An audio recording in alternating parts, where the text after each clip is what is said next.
I'm Jolene Wynn, and this is the Porn Addict's Wife podcast, episode number 237, How to Set Boundaries with Your Family During the Holidays.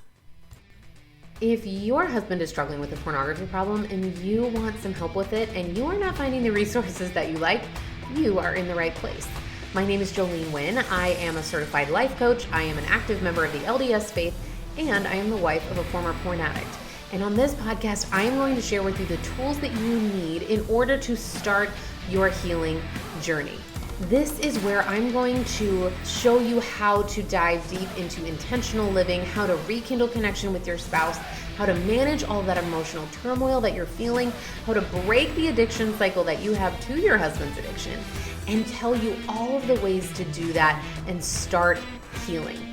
I am so glad that you're here, and I can't wait to get started. Let's go. Hello, my ladies. How are you today? I hope you guys are having a great day and that you aren't too busy this holiday season. I know that can get crazy. I am excited to talk about this episode today about how to set boundaries with your families. It was inspired by a client of mine, what she brought up on a coaching call, and I was thinking that it might be useful to you guys, so I wanted to do a podcast episode. And I also wanted to let you guys know that you are always welcome to submit a topic for the podcast. Just go to my Instagram at Jolene Wynn Coaching and shoot me a direct message. Whether that is, hey, can you talk more about this? Or I'm struggling with this. This is where I would love to interact with you. On the podcast, all I'm doing is talking into my microphone in my office. And I know that you guys are listening and I'm so glad, but this is also where I would be able to get to interact with you more. So you can go to my Instagram. Again, it's at Jolene Wynn Coaching, and you can shoot me a message directly. It's just me, and I will answer and maybe do a podcast on it to give you even more about it. So I would love that if you would like to do that. And the other thing that I wanted to let you guys know is that I am doing a brand new masterclass in January 6th through 9th. And I'm going to be doing a couple episodes leading up to it, all about it, but it is going to be about goal setting, but in a brand new way that you've never done before, so that you can actually accomplish the goals that you set this year. So make sure you're on my email list so you can look out for that.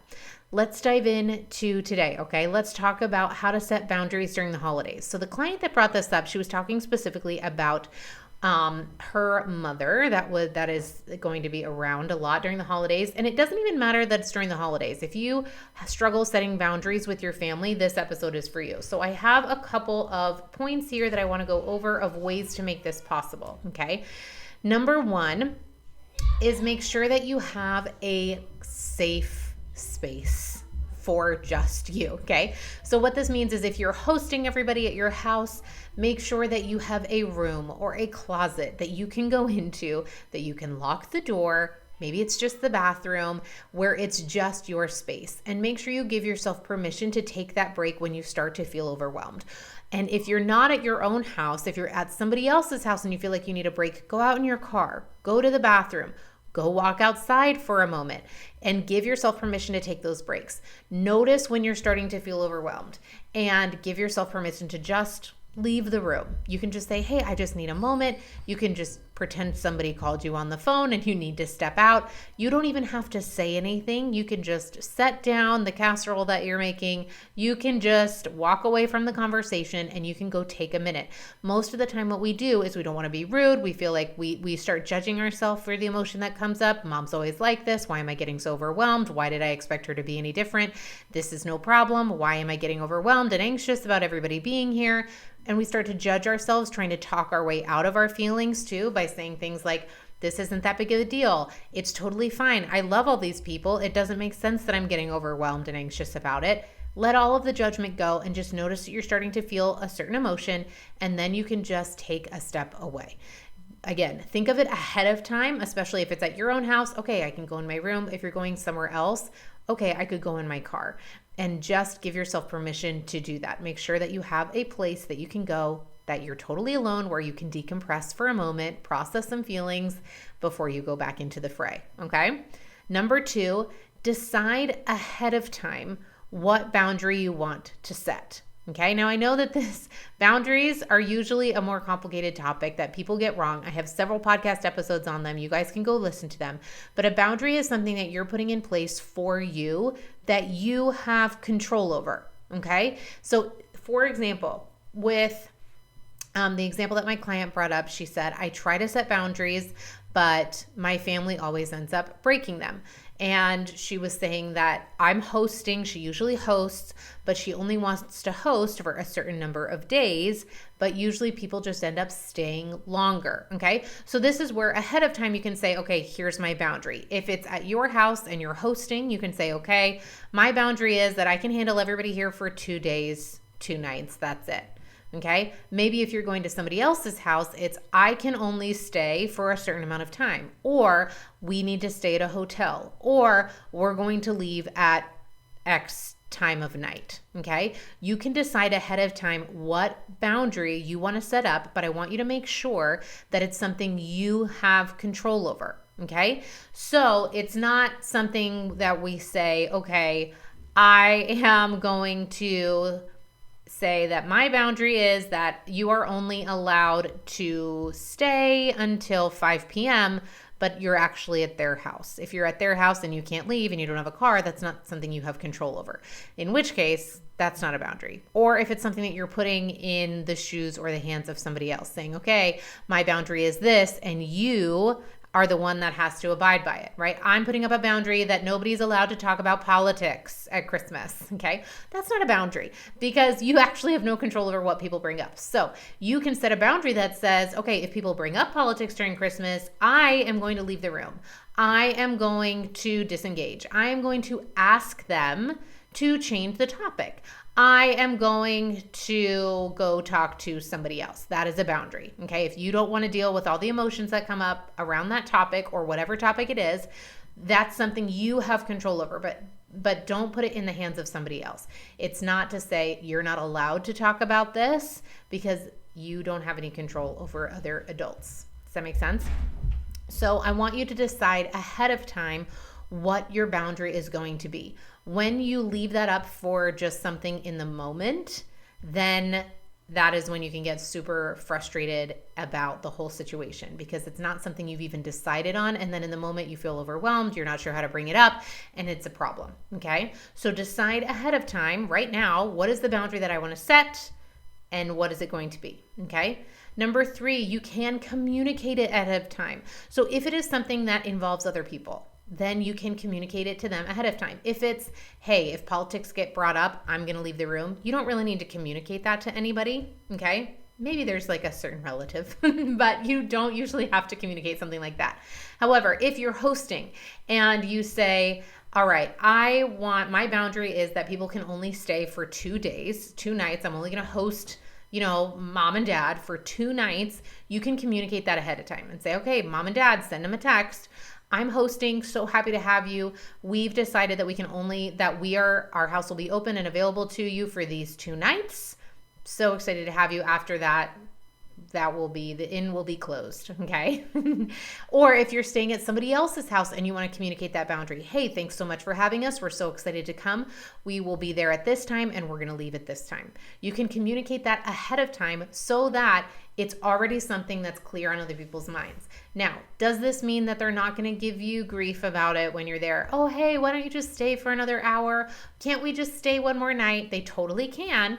And this is when you come up with the next step that I'm going to tell you, which is to make a plan of action ahead of time as well. So you communicate it ahead of time and then also create a plan of action. What are you going to do in that moment if you think they're going to bring it up?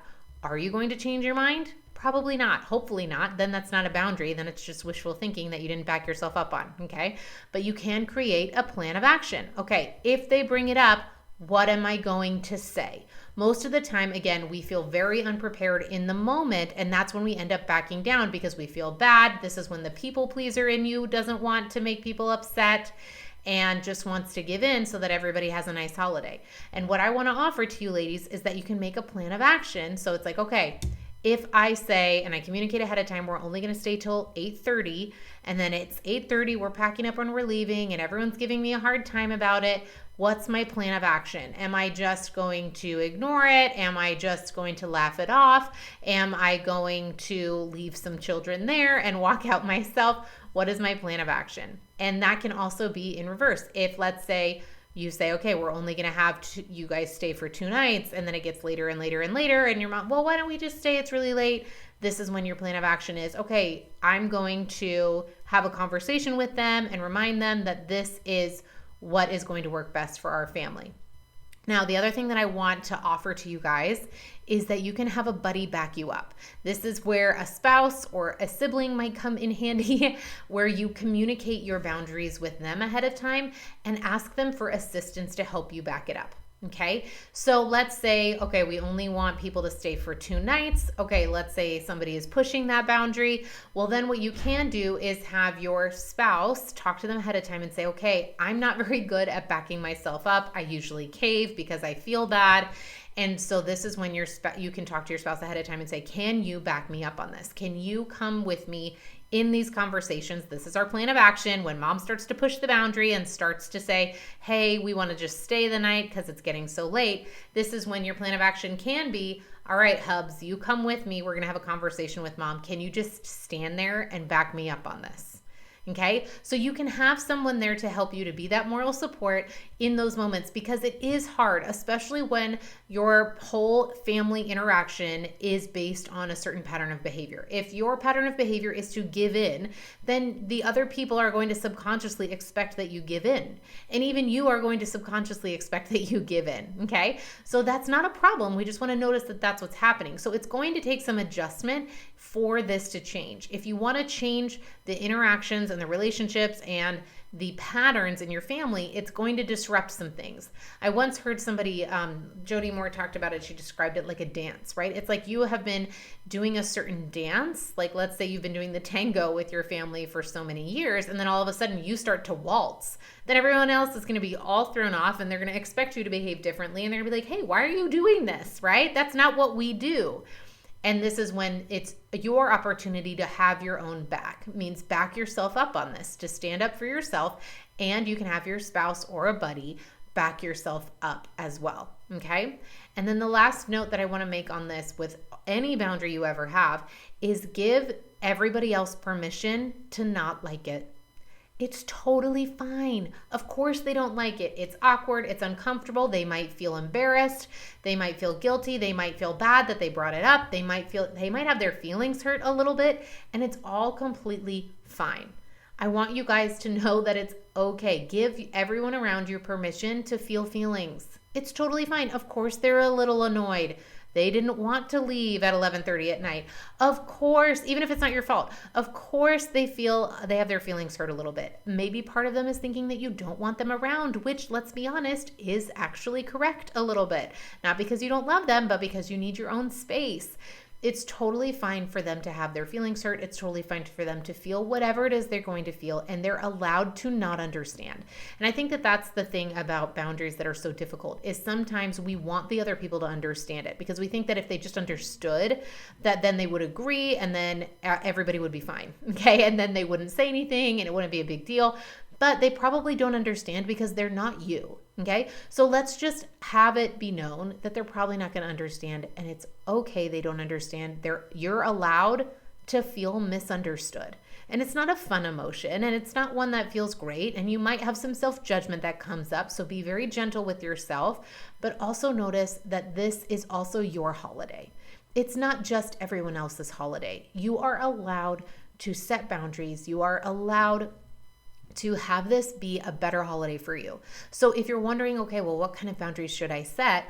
I want to offer that you just take a look at the people that you're celebrating with and what you're doing, and ask yourself, okay, if it's something that's happened year after year, you can take a moment and say, okay, is there a point in our holiday festivities that I always hate or dread, or that always leave me really frustrated or annoyed?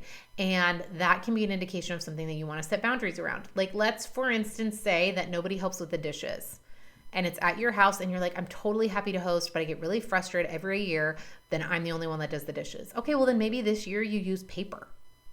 Maybe that's the boundary you set. You say, totally happy, everybody, you can even communicate that ahead of time. I'm using paper this year.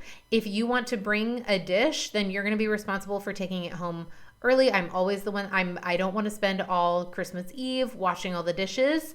And so you're going to take your own thing home in its own dish dirty, or you're welcome to use my sink and wash it, but we're going to be eating on paper so that we don't have, and you can even say like this, so that we don't have to spend, we want to spend more time together, more time enjoying each other's company, less time worrying about dishes, and this is how we're going to do it, right? It doesn't have to be something that's everybody else's fault. Okay. And again, you don't even have to communicate that ahead of time if you don't want to. You can just buy paper plates. Okay. So take a look at the things that have been really frustrating and overwhelming for you, and then give yourself permission to make changes. I have a friend who their boundary is they don't do anything with anyone else on Christmas Eve or Christmas Day. They only do it with their little family. They have 4 kids and just their little family does it. They don't see grandparents or in-laws or friends. They just do it with their little family. They found it very overwhelming, and that's what they do, and it's beautiful. And I have another friends who they always go to Mass, and we're not even Catholic, but they go to Mass on Christmas Eve at midnight every year. That's what they want to do with their family. And you can decide and change it. Even if it's something that all of your family has done for the last 50 years, you're allowed to do something different. Again, ladies, it's your holiday too. So I want you to give yourself permission to enjoy it and make it as easy as possible to do that. All right, ladies, I love you so much. Again, message me on Instagram, shoot me a message with something you want me to talk about on the podcast. Come follow me there. Start a conversation with me. I'd love to help you. I love you guys so much. And if you don't know what to get for Christmas, come get coaching. There has never been a better time to join. Let's make 2025 a better year than 2024.